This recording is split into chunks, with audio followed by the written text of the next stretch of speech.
Votre film a été fait sous l'eau, sous la mer. Du coup, on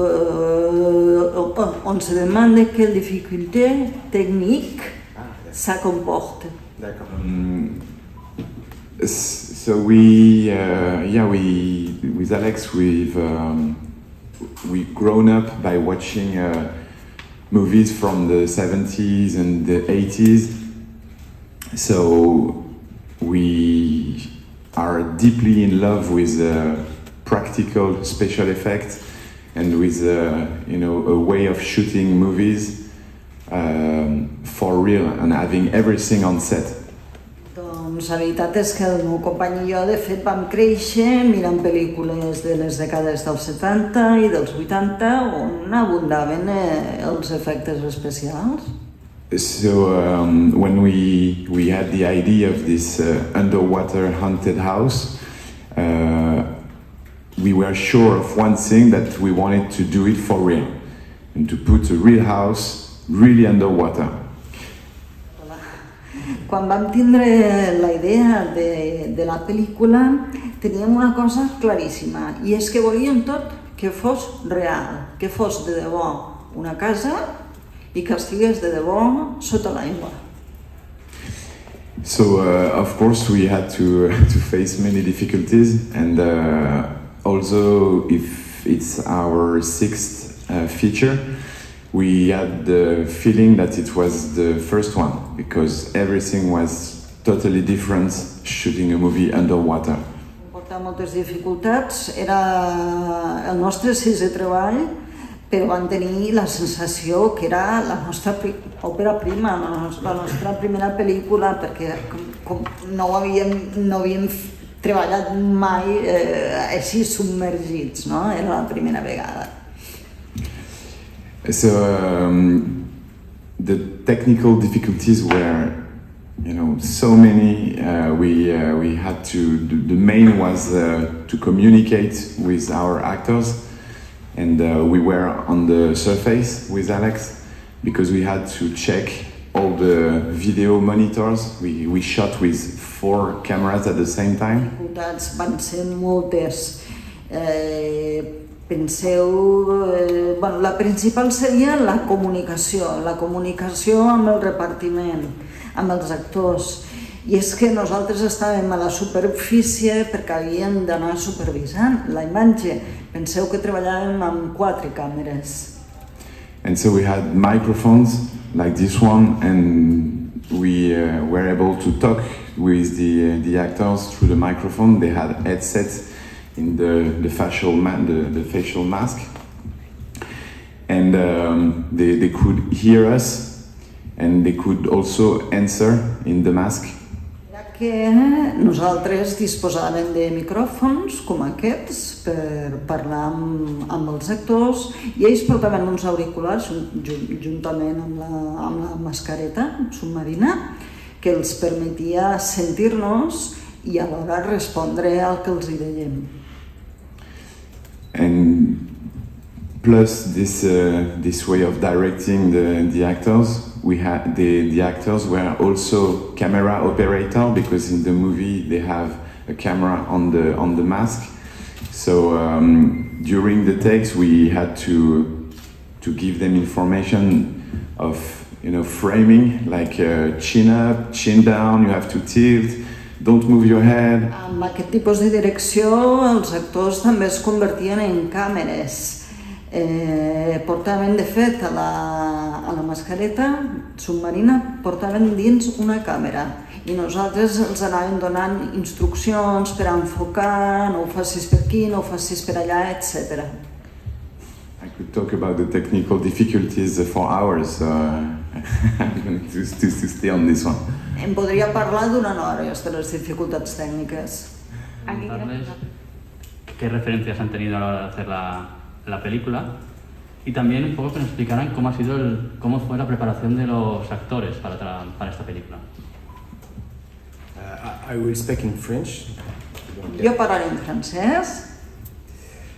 Pour nos références, comme disait Julien, donc on aime beaucoup le cinéma des années 70 et 80. Mais là, nos références, notre première référence, c'était un film de la fin des années 90 de Neil Jordan, qui s'appelle In Dreams, qui est un film totalement fabuleux. Sí, efectivament, els nostres referents són entre els anys 60 i els 80, les pel·lícules que es van fer aleshores, i presentar una pel·lícula fantàstica que realment ens ha influït seria una pel·lícula que es titulava In Dreams. L'auteur, c'était Neil Jordan. Neil Jordan. Car au début de ce film, il y a toute une scène dans un village entièrement englouti avec deux plongeurs qui explorent ce village. Et avec Julien, on était totalement fous amoureux de cette scène. Et on s'est dit en fait, ça serait génial d'avoir toute cette scène durant un film entier. Aquesta pel·lícula comença amb una escena en què tot un poble es troba submergit i vam pensar que seria genial fer una pel·lícula sencera submergida. Et notre deuxième influence est italienne. Et là, c'est un vrai film des années 70, fin des années 70-80. C'est Inferno de Dario Argento.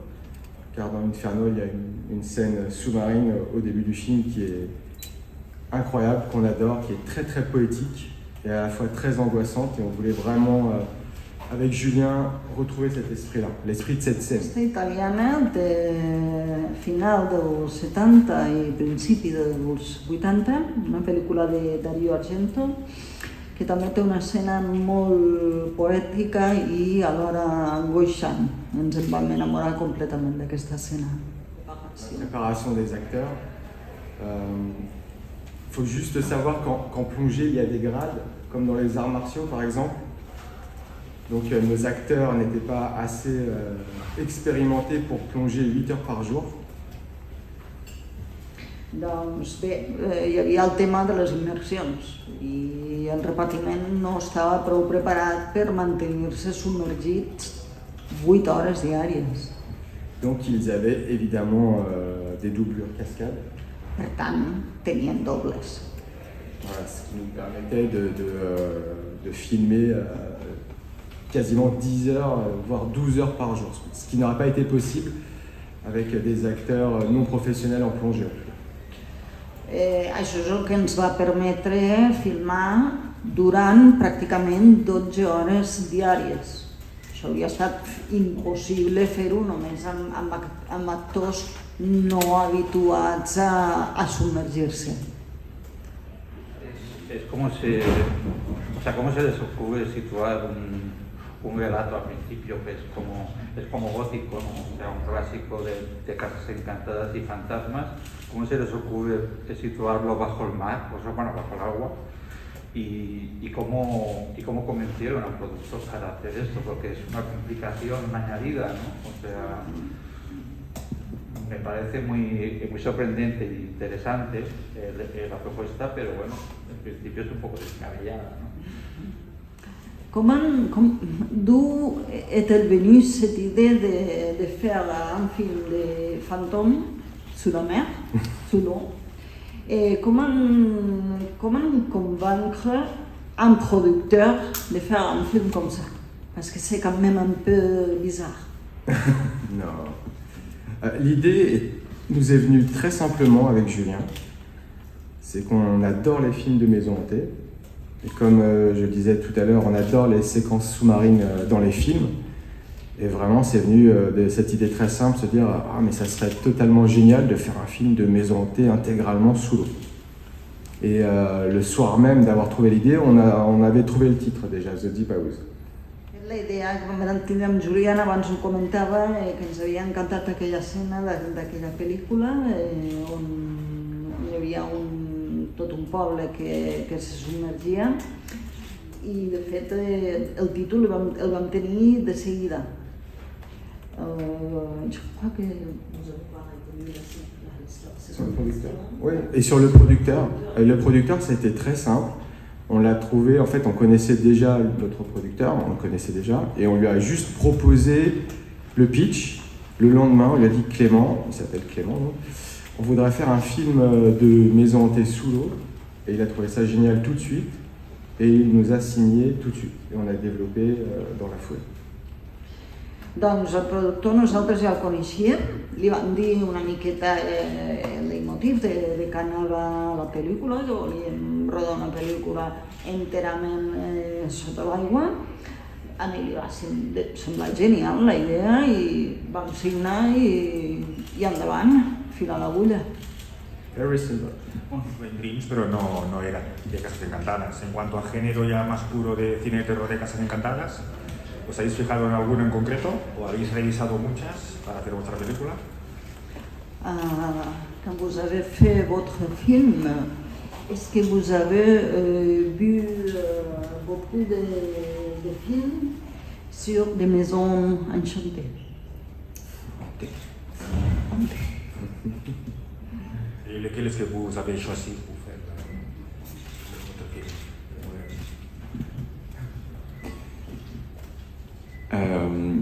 Alors en fait on n'a pas revu de film de maison hantée spécialement pour le tournage.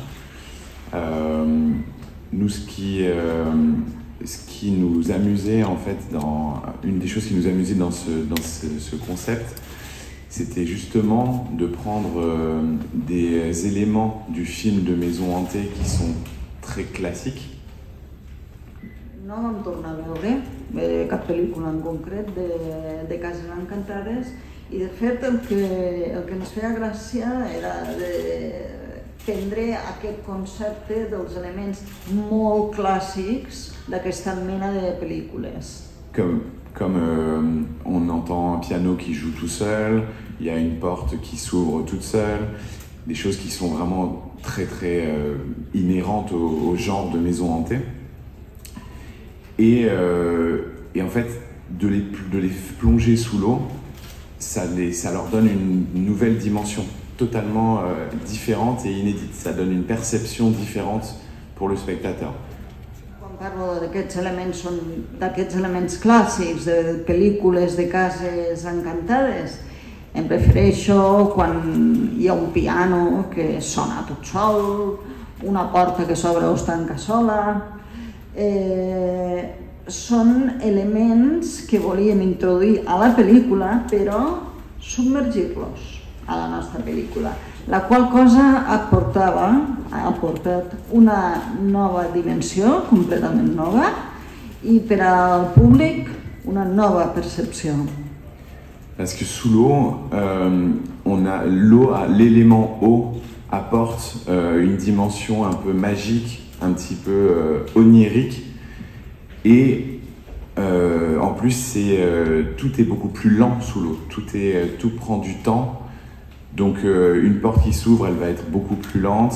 Quand on veut s'enfuir, quand on veut fuir le danger, on ne peut pas courir, on peut se déplacer que très doucement. Donc tous ces éléments-là, on les trouvait justement très intéressants, donc des éléments donc très habituels dans les films de maison hantée, et on trouvait qu'ils gagnaient une originalité en étant sous l'eau. Introduir aigua a les pel·lícules els aporta, és un element que els aporta com una mena de màgia, com una dimensió onírica, i també els aporta una lentitud necessària perquè és un entorn perillós i allà no s'ha de córrer.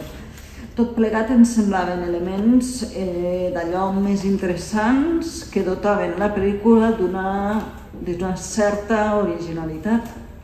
Si hi ha algun plató, piscina o alguna cosa així per les escenes més de sota l'aigua. On a tourné le film intégralement dans un water tank, un bassin de cinéma en Belgique, à 6 mètres de profondeur, dans lequel on a construit la maison. Doncs no, vam filmar tota la pel·lícula dins un tanc d'aigua a 6 metres de profunditat, que és on vam construir la Casa Encantada. Et on a tourné dans un vrai lac pour toute la scène où ils descendent justement jusqu'à l'arrivée sur la maison. On a tourné dans un vrai lac. Un vrai lac. real lake l'acte cosa. for all the sequence when they dive until they arrive to the house. Molt bé, i vam utilitzar un llac aquest de debò per les escenes en què s'endinsa dins l'aigua. I la casa està tota reconstruïda, entenc, no? Elle a été entièrement Voilà. faite. Oui, on a entièrement construit la maison donc dans ce studio, c'est une grande piscine qui sert uniquement pour des tournages de cinéma. On a monté la maison dessus sur une grande grille qui descendait sous l'eau comme un ascenseur. Et on a tourné à 6 mètres de profondeur. Un estudi on hi havia una gran piscina amb una profunditat de 6 metres on descendíem amb un sistema, un artilugi que era una mica com un ascensor. Et en fait, on a construit la maison étage par étage. En fait, on mettait un étage dans l'eau, on tournait, on l'enlevait, on mettait un deuxième étage, parce qu'évidemment, il y a des questions de sécurité. Il ne fallait pas qu'il y ait de plafond dans les pièces pour que les plongeurs puissent remonter, par exemple. Donc c'est pour ça aussi qu'on a fait partie de la maison par partie de la maison. La casa la vam construir planta per planta, per motius de seguretat, perquè per desplaçar-se, evidentment, feia falta que hi hagués unes plataformes, uns panells, perquè, insisteixo, per qüestions de pura seguretat. Buenas. ¿Cómo fue la elección de los personajes? Porque no todos los actores, perdón, la elección de los actores, les van a decir que van a salir en una película en la que casi siempre se va a ver solo la zona de la nariz hacia arriba. Entonces tienen que ser muy expresivos. Y si fue muy difícil, lo teníais clarísimo que iban a ser ellos, y si además, claro, tenían aversión a estar tanto tiempo debajo del agua, porque no para todo el mundo es fácil estar tanto tiempo bajo el agua respirando solo por una vía. Muchas gracias. Comment avez-vous choisi les acteurs? Parce que là, il y a un aspect remarquable qu'on ne voit que le nez et les yeux, le visage des acteurs. Donc, il faut qu'ils soient bien expressifs. Du coup, étiez-vous convaincu que ces acteurs allaient vous donner ça? Parce que c'est pas évident de travailler comme ça, sous l'eau tout le temps.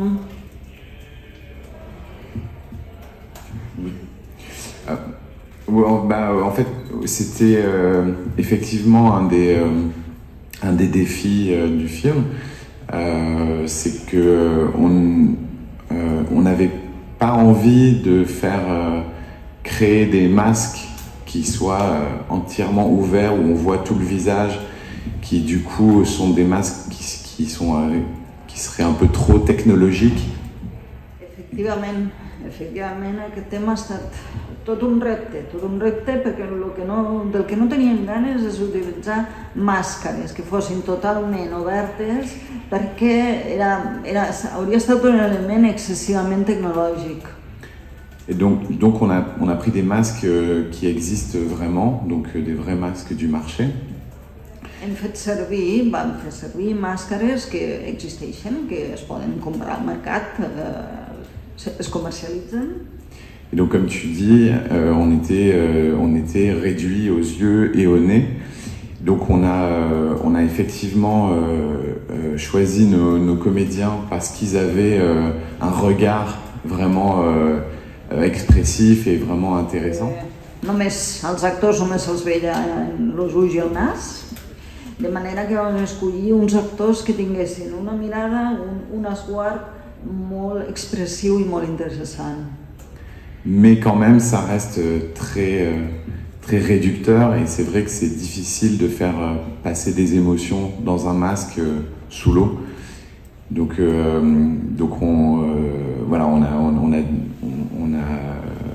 on a dû vraiment travailler au maximum ça, parce qu'on est dans un film où il faut qu'il y ait de l'empathie. Donc, mais oui, c'était un vrai défi. El que passa és que, evidentment, treballar d'aquesta manera limita molt. És difícil transmetre emocions darrere d'una màscara i sota l'aigua. Per tant, hi hem treballat molt en aquest aspecte. Quería preguntarles por el diseño de sonido de la película, porque quería saber cómo concebisteis un poco los sonidos del terror bajo el agua, ¿no? Porque parece una tontería, pero cambia, ¿no? Cambia la manera de generar suspense, tensión, sustos, sobresaltos, planteando una película que sucede bajo el agua. Elle est sur les sons, sur les bruits de terreur dans votre film, parce que, évidemment, c'est pas pareil dans l'eau que sur la terre. Bien sûr, le travail sonore était très très important sur le film, car par exemple, il n'y avait pas de prise de son directe pour les dialogues, et tout a été refait en post-production. El treball sonor ha estat molt important.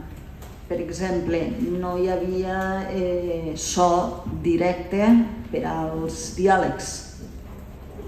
Et la musique avait aussi une place très importante, car avec Julien, nous on voulait travailler sur un design sonore assez ambigu, afin que le spectateur ne sache pas trop s'il s'agit de la musique du film o alors de bruit émanant de la maison. La música ha estat un element molt important per a nosaltres. Hem fet un disseny sonor que era prou ambigu com perquè l'espectador no tingués clar si el que estava sentint era la música de la pel·lícula o si eren els sorolls que se sentien a la casa submergida. Juste pour savoir, pour qu'ils sachent, nos amis journalistes, quelque chose de très important, c'est que le film a coûté moins de 5 millions d'euros. Una qüestió important que han de saber els periodistes és que la pel·lícula ha costat menys de 5 milions d'euros. Et tourné en 35 jours, ce qui est très très peu pour un film. La qual cosa és molt poc per a una pel·lícula. 35 jours de tournage. I només s'ha filmat en 300 dies. Ce qui n'est pas beaucoup. Donc c'est pour ça qu'on est très content. Voilà. Pardon, 35, perdoneu. Perdoneu. 300 jours, non. Je suis désolée. 300, it was very difficult. Non, t'inquiète pas. Voilà. Et under 5 millions de budget. So low budget, it's a low budget. Per tant, really low budget. Pressupost baix y un temps de rodatge molt reduït.